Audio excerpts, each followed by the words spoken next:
আসসালামু আলাইকুম রহমতুল্লাহি বারাকাতুহু। সুপ্রিয় শিক্ষার্থীবৃন্দ, তোমরা যারা 2025 সালে দাখিল পরীক্ষা দিতে যাচ্ছ, তোমাদের জন্য 23 দিনের তুফান প্রস্তুতির পর্যায়ে আমরা হাদিস শরীফের যে সর্বশেষ ফাইনাল সাজেশনটি দিব, যে সাজেশনটি মাত্র 2 দিনে তোমরা যে কমপ্লিট করতে পারবে।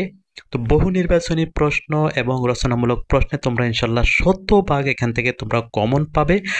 তো এছাড়াও আমাদের আরও অন্যান্য ভিডিও রয়েছে, ইতিপূর্বে আমরা যেগুলো দিয়েছি সেগুলোতে তোমরা বহু নির্বাচনী প্রশ্ন পাবে। আমরা কিন্তু আজকে বহু নির্বাচনী প্রশ্ন দিচ্ছি না।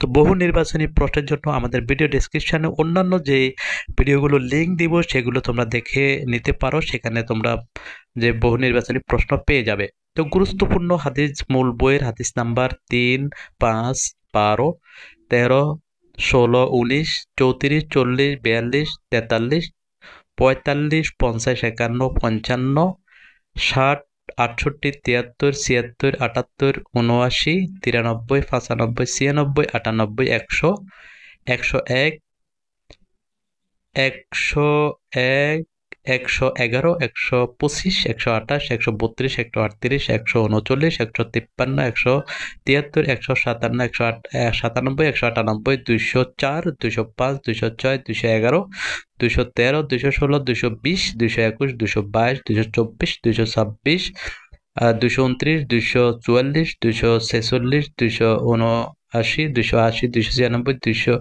301, 303। তো হাদিস পরিস্থিতি অংশে উসুলে হাদিস কাকে বলে, এর রাজ্য বিষয় উল্লেখ করো।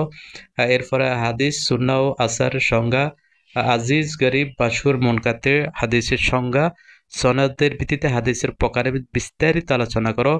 মুখস্থ হাদিস যে সিলেবাসগুলো, অর্থাৎ তোমাদের যে প্রশ্নে যে হাদিসগুলো আসবে, ওই হাদিসগুলো ব্যতীত যে কোনো একটি হাদিসের প্রশ্নে উল্লেখিত হাদিসগুলো ব্যতীত যে কোনো একটা হাদিসের রাবির নাম সহ হরকত সহ লিখতে হবে, তোমাদের অর্থ লিখতে হবে না।